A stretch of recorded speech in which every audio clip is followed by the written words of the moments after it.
George, you have been on the job since November of 2004, is that correct, in your current position? Yes, 2004. Anything rise to this level before?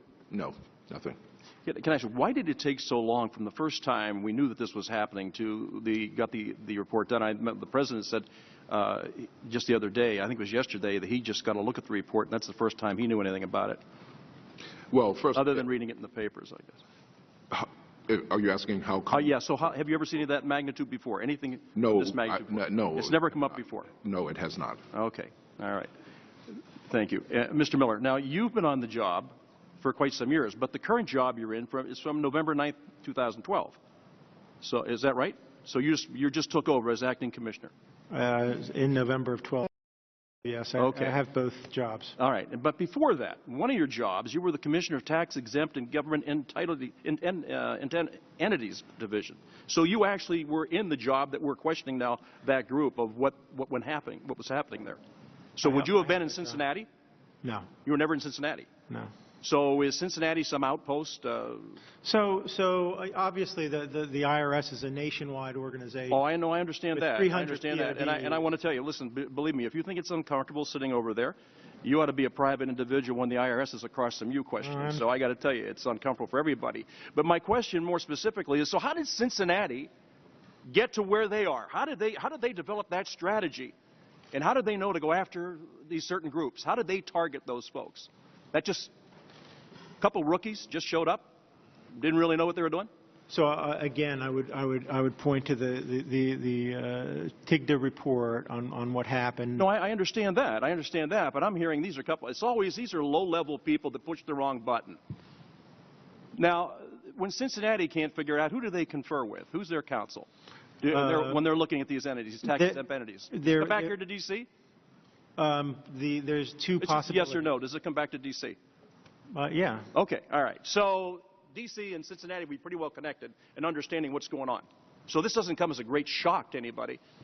In fact, I would say it doesn't come as a shock. You know what it does for the American people? It really establishes what they feared so often. I have a grandson who's afraid to get out of bed at night because he thinks there's somebody under the bed that's going to grab him. And I think most Americans feel that way about the IRS. I mean, you get a letter from you folks or a phone call, it's with terror that you look at it. And now this kind of reconfirms that, you know what? They can do almost anything they want to anybody they want, anytime they want. This is very chilling for the American people. Now, I know that where you're at, you're resigning, you're walking away from it. But this is not going to go away. This is a Pandora's box that has been opened, and I don't think we can get the lid back on it. And I don't believe that the White House just found out about this in a news report. The president happened to grab a TV shot or just read Mr. George's report and said, you know what, anybody heard about this before?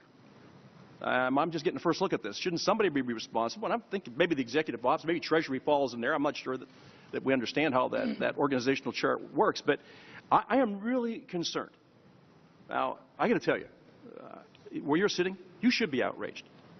But you're not. The American people should be outraged, and they are.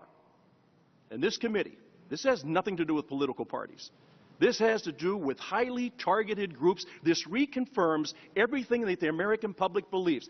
This is a huge blow to the faith and trust that the American people have in their government. Is there any limit to the scope of where you folks can go?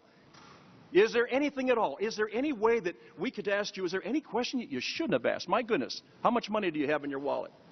Who do you get emails from? Whose sign do you put up in your front yard? This is a tax question? And you don't think that's intimidating? It's sure as hell intimidating.